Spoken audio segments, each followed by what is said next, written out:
China just made its most consequential financial move in a generation, and it did not fire a single missile, no aircraft carrier deployment, no hypersonic missile test, no military exercise generating satellite imagery and breathless Pentagon briefings. China's most devastating strike against American financial dominance was executed in spreadsheets, in bilateral trade agreements, in central bank swap line expansions, and in the quiet architectural construction of a parallel financial system that has now reached the threshold of operational sufficiency, the point at which it can process enough global trade volume to sustain itself without American participation, without dollar clearing, and without the institutional legitimacy that the Bretton Woods system has provided to dollar hegemony since 1944. The escalation just happened. It did not look like an escalation. It looked like a routine trade settlement announcement between China and a Gulf state. It looked like a BRICS interbank payment protocol update. It looked like a People's Bank of China swap line extension with a Southeast Asian central bank.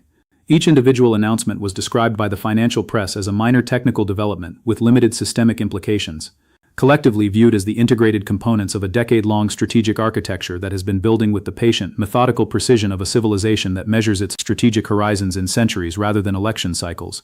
They represent the most significant challenge to dollar hegemony since Charles de Gaulle sent a French warship to New York to collect France's gold reserves in 1965.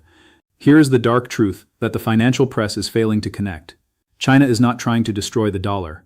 Destroying the dollar would destroy the value of China's remaining dollar holdings and collapse the global trade system that Chinese export manufacturing depends on.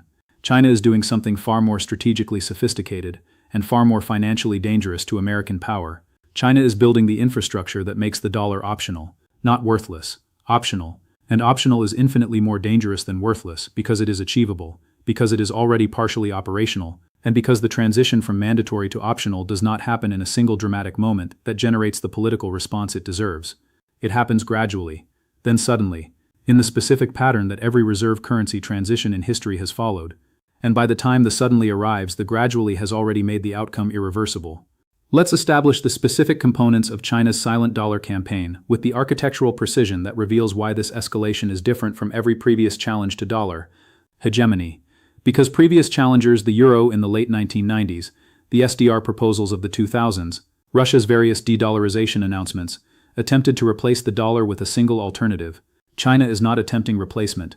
China is building redundancy. The strategic difference is enormous, and it is the reason this escalation is succeeding, where previous challenges failed. The Cross-Border Interbank Payment System, CPS, is the operational foundation of China's dollar alternative architecture.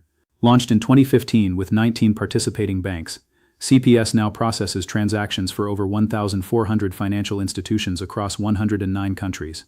Daily transaction volume has grown from $10 billion in 2015 to approximately $50 billion today, a 400% increase in processing capacity in less than a decade. CPS is not yet a SWIFT replacement. SWIFT processes approximately $400 billion daily across 11,000 member institutions in 200 countries. But CPS is no longer a marginal alternative. It is a functional parallel system with sufficient capacity to process the bilateral trade flows between China and its major trading partners without touching the dollar-denominated SWIFT architecture. And its growth trajectory, 400% capacity increase in 9 years, suggests it reaches operational parity with SWIFT's volume requirements for non-dollar trade within this decade. The yuan-denominated oil trade is the most strategically consequential component of the escalation because it directly attacks the petrodollar's foundational mechanism. Saudi Arabia conducted its first yuan-denominated oil transaction with China in 2023, a relatively small volume trade whose financial significance was not in the dollars involved but in the precedent established.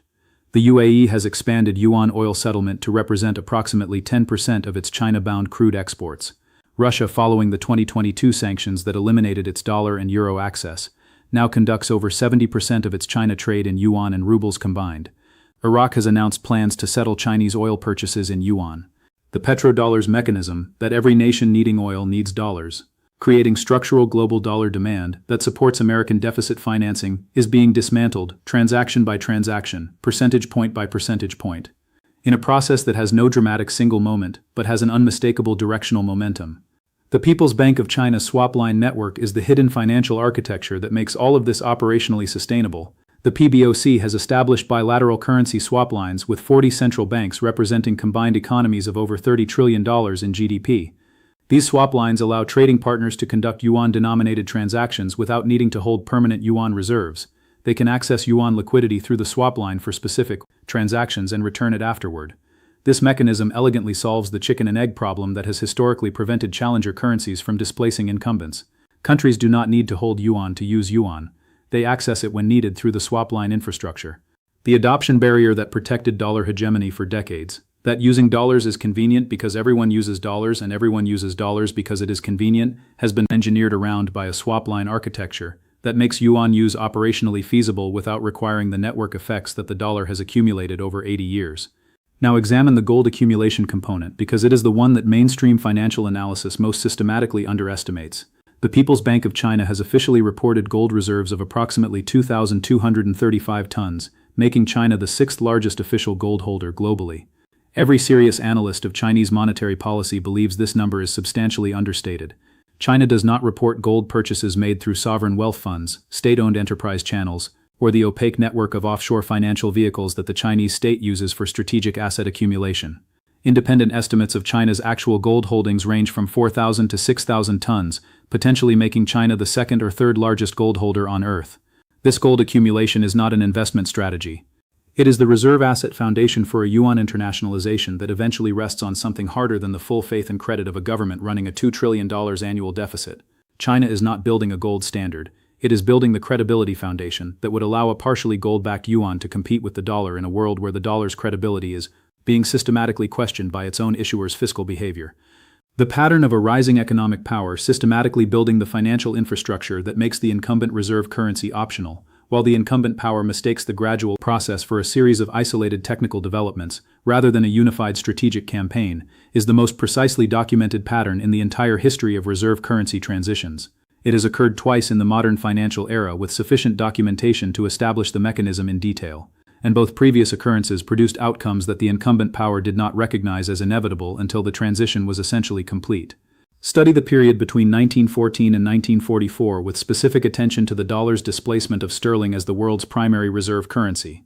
In 1914, the British pound sterling was the undisputed reserve currency of the global financial system, used in approximately 60% of global trade finance, backed by the Bank of England's gold reserves, and the institutional credibility of the world's largest empire, denominated in the currency of the nation that had invented modern central banking and written the rules of international finance for 200 years.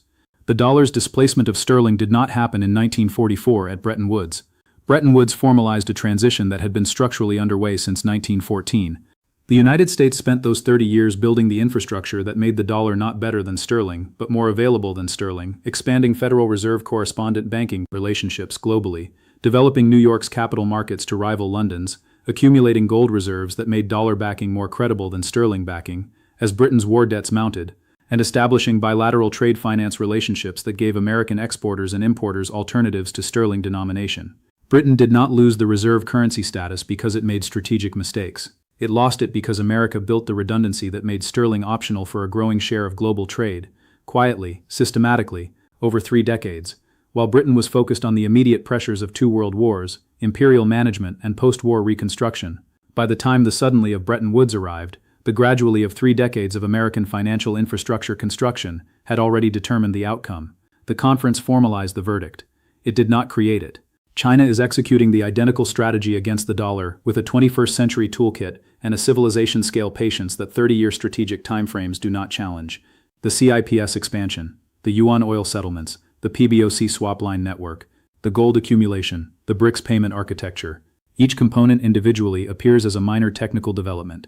Collectively, they are the 21st century equivalent of the Federal Reserve's pre-1944 correspondent banking expansion, the patient, methodical construction of the infrastructure that makes the incumbent currency optional for an increasing share of global trade. The hidden financial force that makes China's strategy particularly dangerous for dollar hegemony is the interaction between American fiscal behavior and the credibility foundation that reserve currency status requires. The dollar's reserve status is not guaranteed by American military power alone. It is sustained by the confidence that dollar-denominated assets represent a reliable store of value, that the issuer of the reserve currency will not inflate away its obligations, will not weaponize financial access against neutral parties, and will maintain the institutional framework of rules, contracts, and property rights that make holding dollar assets rational for foreign institutions. Each of these confidence foundations is being actively eroded. The $2 trillion annual deficit erodes the store of value confidence. The weaponization of dollar clearing against Russia, freezing $300 billion in sovereign reserves, eroded the neutrality confidence among every nation that observed the precedent. And the domestic political dysfunction that produces debt ceiling crises, government shutdowns, and credit rating downgrades erodes the institutional framework, confidence that neutral foreign holders require. China did not create these erosions. American fiscal and political behavior created them. China is simply building the infrastructure that allows the nations whose dollar confidence has been eroded to act on that erosion without accepting the economic costs that previously made acting on it impractical. The dollar's vulnerability is self-generated. China's strategy is the mechanism that converts self-generated vulnerability into structural decline. And the combination of self-generated vulnerability and external infrastructure construction is precisely the combination that ended sterling's reserve status. Britain's war debts generated the vulnerability, and America's financial infrastructure construction provided the mechanism for acting on it. Watch 5 specific developments in the next 12 months that will tell you whether China's silent dollar campaign has reached the inflection point where gradual becomes sudden. First, watch Saudi Arabia's Yuan oil settlement percentage. The current percentage, approximately 5 to 10% of China-bound Saudi crude, is below the threshold of systemic significance. When that percentage crosses 20%, when 1/5 of the world's largest oil exporters' China trade is denominated in yuan, the Petrodollar's structural dollar demand mechanism has been materially impaired. Not destroyed, materially impaired. The crossing of 20% will not generate a press conference. It will appear in trade data 3 months after the fact. Watch the data, not the announcements. Second, watch CIPS daily transaction volume relative to SWIFT. The current ratio is approximately 12%. CIPS processes roughly $50 billion against SWIFT's $400 billion daily. When the ratio reaches 25%, when CIPS is processing $1 of every 4 that SWIFT processes, the alternative architecture has reached a scale where major trading nations face a genuine, operational choice between systems rather than a choice between a functional system and a marginal alternative. The 25% threshold is approximately 3 to 5 years away at current growth rates. It may be closer if additional SWIFT exclusions accelerate migration to CIPS by nations seeking to avoid similar sanctions exposure. Third, watch the PBOC's official gold reserve announcements for any acceleration in the reporting pace. China periodically pauses its official gold reserve reporting, creating gaps in the data that independent analysts have consistently found correspond to periods of elevated unofficial accumulation. A resumption of reporting after a pause, showing a larger than expected increase, signals that a phase of strategic accumulation has been completed, and China is comfortable with the disclosed number. Each such disclosure has historically been followed by Yuan internationalization initiatives that the gold accumulation was apparently designed to support. Fourth, watch the Asian Infrastructure Investment Bank's lending denominations. The AIIB, China's multilateral development bank, alternative to the World Bank, has been gradually increasing the proportion of its project financing denominated in yuan rather than dollars. When yuan-denominated AIIB lending exceeds dollar-denominated lending for the first time, it signals that China's multilateral financial architecture has reached sufficient institutional legitimacy to compete with Bretton Woods institutions, not just in bilateral relationships but in the multilateral framework that defines international development finance norms. Fifth, and most critically, watch the Federal Reserve's response to the next dollar funding stress event. When global dollar demand spikes during a financial stress event, as it did in March 2020, in September 2019, in 2008, the Federal Reserve's response has historically been to expand dollar swap lines to friendly central banks, providing dollar liquidity that reinforces the dollar's status as the essential crisis currency. If the next dollar funding stress event produces a situation where the Federal Reserve's swap line network is insufficient to contain the stress, where CIPS and PBOC swap lines provide an alternative dollar-free liquidity source that reduces the demand for Fed dollar provision, the dollar's crisis currency premium will have been structurally reduced. That reduction is the most consequential single data point in the entire reserve currency transition. It is the moment when the gradually becomes visible as the suddenly that was always its destination. Here is the final truth that China's silent dollar campaign demands be stated with the historical clarity it deserves. Reserve currencies do not die in a moment. They die in the specific, patient, architecturally precise process by which a rising power builds the infrastructure that makes the incumbent optional.